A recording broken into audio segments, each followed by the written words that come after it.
السلام علیکم دوستو، تاریخ اردو ادب قسط 2 کی ابتدا کرتے ہیں۔ ہم نے قسط 1 میں کہ حضرت امیر خسرو اور ان سے پہلے بھی جس ادب کی تخلیق ہوئی اس میں کس طرح ہماری زبان اردو کی جھلکیاں دیکھنے کو ملتی ہیں۔ دوستو، اسی دور میں ایک نام شیخ بو علی قلندر کا بھی بہت مشہور ہوا۔ آپ نے اسی زبان میں دوہے وغیرہ کہے۔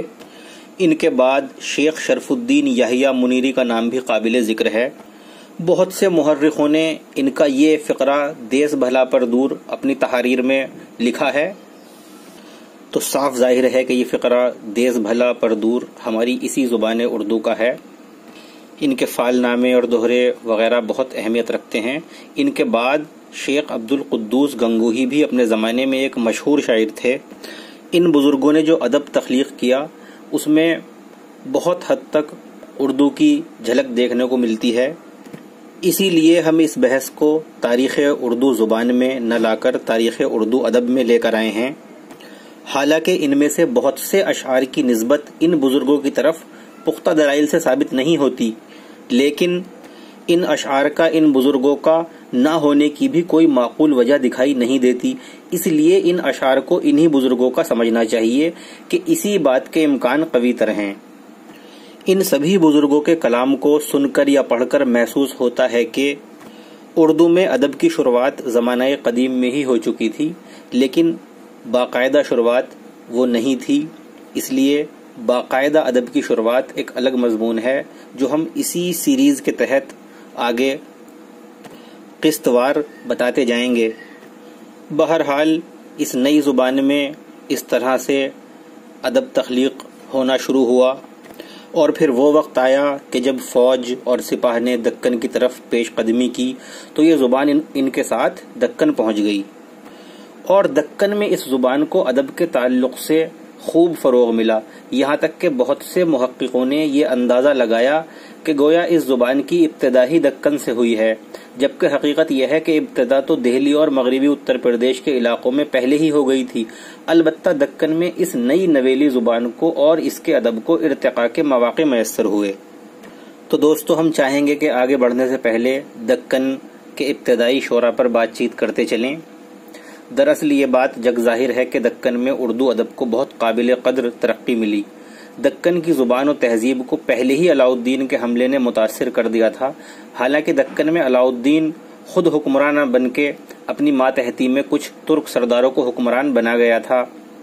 شاید یہ اس لیے ہوا ہو کہ اس کا مرکز دکن سے کافی دور تھا۔ بہرحال اس کے بعد جب محمد تغلق نے دہلی کی جگہ دیوگری کو دارالسلطنت بنا دیا، اور اتنا ہی نہیں بلکہ دہلی کی آبادی کو دکن میں بسنے کا حکم بھی دے دیا، تو ظاہر ہے کہ دکن کی زبان اس سے بے انتہا اثر انداز ہوئی۔ دہلی کے لوگ اپنی زبان کو دکن میں اپنے ساتھ لے آئے۔ اس طرح دکن کی مقامی زبان پر بھی دہلی کی اس زبان کا اثر نمایاں طور پر دکھائی دینے لگا۔ کچھ عرصہ گزرنے کے بعد جب تغلق کی حکومت کمزور پڑنا شروع ہوئی تو وہاں آزاد بہمنی حکومت کی بنیاد رکھی گئی، اور اسی کے ساتھ ساتھ دکنی ہند کا تعلق شمالی ہند سے کم ہی رہ گیا۔ بعد میں جب یہ بہمنی حکومت بھی کمزور پڑی تو دکن میں الگ الگ آزاد ریاستیں وجود پذیر ہوئیں۔ ویسے تو بہت سی خود مختار ریاستیں وجود میں آ گئی تھیں، لیکن اردو ادب کی ترقی کے اعتبار سے 2 ریاستیں بہت اہم اور قابل ذکر ہیں، جن میں ایک نام تو بیجاپور کی عادل شاہی حکومت کا ہے اور دوسرا نام گولکنڈہ کی قطب شاہی حکومت کا ہے۔ اب ہم یہاں باری باری سے ان کا ذکر پہلے آپ کے سامنے کرنا چاہیں گے۔ دوستو، بیجاپور کی عادل شاہی حکومت میں یک کے بعد دیگر 9 بادشاہ ہوئے۔ ان میں پہلا حکمراں یوسف عادل شاہ تھا۔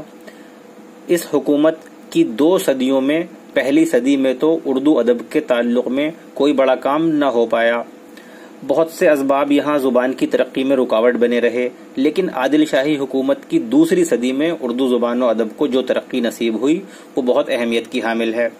اس ریاست میں ابراہیم عادل شاہ ثانی کے زمانے میں دکنی زبان کو فروغ حاصل ہوا۔ ان کے بعد ان کے جانشین محمد عادل شاہ نے بھی اس زبان کی ترقی کے لیے کام کیے۔ بعد میں ان کے بھی جانشین علی عادل شاہ ثانی نے دکنی زبان کو اپنی یعنی سرکاری زبان قرار دے دیا، جس سے اس کی ترقی کو بڑی تقویت حاصل ہوئی۔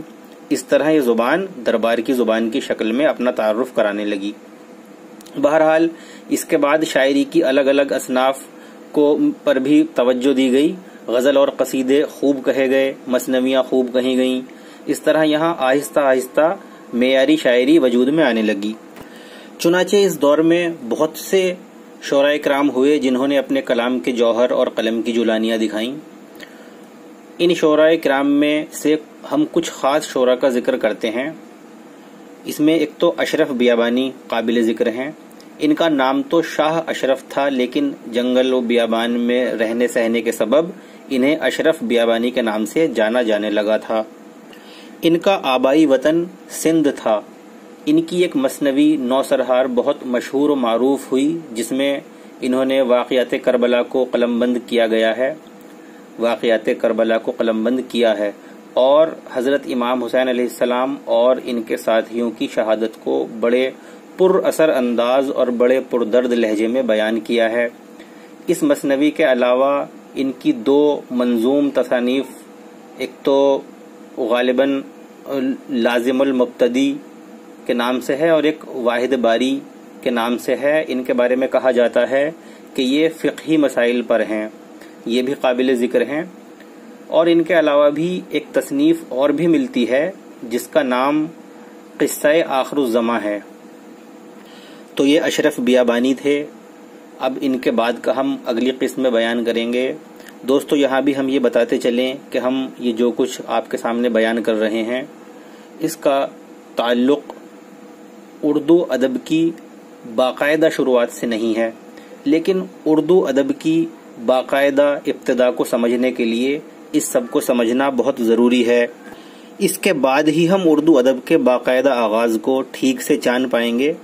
تو اب ہمیں اجازت دیجیے، ملتے ہیں اگلی ویڈیو میں۔ انتظار کیجیے قسط 3 کا۔ اور اگر آپ نے ابھی تک ہمارا چینل سبسکرائب نہیں کیا ہو تو سبسکرائب کر لیں اور بیل والا آئیکن دبائیں، جس سے کہ آپ کو ہمارے نوٹیفیکیشنز بھی حاصل ہوں۔ ہماری ویڈیوز کو لائک کریں، شیئر کریں۔ کہیں کوئی دقت ہو تو آپ ہم سے کمنٹس کے ذریعے پوچھ سکتے ہیں۔